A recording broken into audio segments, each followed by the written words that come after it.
took an axe and went inside the temple. There were many idols kept inside the temple, and the prophet started smashing the idols with his axe. One by one, he smashed all the idols, except for one. That was the biggest idol inside the temple. He hung the axe around the neck of this statue and left the temple. The next day, when the people of the town came to the temple to worship, they were shocked to see the idols smashed into pieces. The pieces were lying around all over the place. They gathered together and discussed who could have done this terrible act. "There was a young man at the market yesterday," one of them said. "He was speaking against our gods." "I know this person. His name was Ibrahim," said the other. The people found Prophet Ibrahim and brought him to the temple. "Are you the one who has done these to our gods?" they asked him. "It was the statue here, yes, that big one," the prophet replied. "Why don't you ask him? He will tell you if he can speak." This angered the people further. "You know very well that these idols do not speak." Then Prophet Ibrahim said, "Then why do you worship these idols who cannot speak, nor do they see or hear? Have you lost your minds?"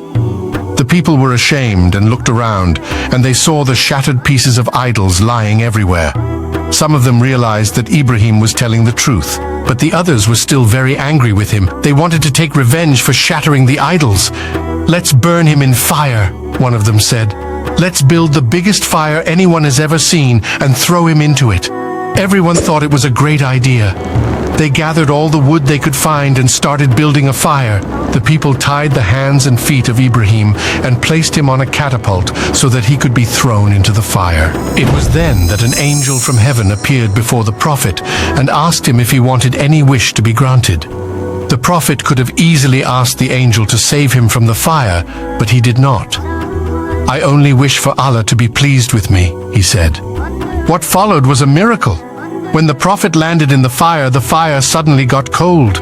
It only burned the ropes that tied the prophet, and no harm came to the prophet. The prophet sat there amidst the fire as if he was sitting in a garden.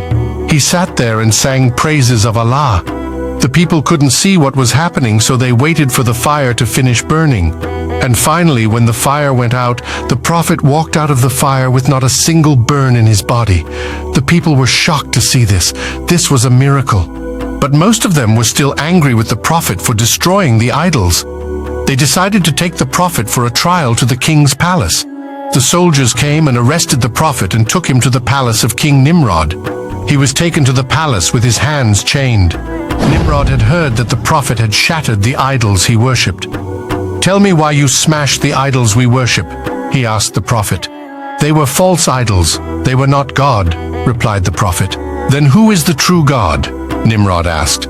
The prophet politely replied, "There is only one true God, Allah. He gives life and death." The king got angry when he heard the prophet. He stood up angrily and said, "I can give life and death too. Wait and I'll show you." He asked his soldiers to bring 2 of his slaves to the courtroom. He asked the slaves to kill the first one. The guard, on hearing the order, struck the sword and killed one of the slaves. "You see, I can give death," said Nimrod proudly. "Now kill the other one too," said Nimrod to the guard. But before the guard could strike the slave with his sword, he asked him to stop.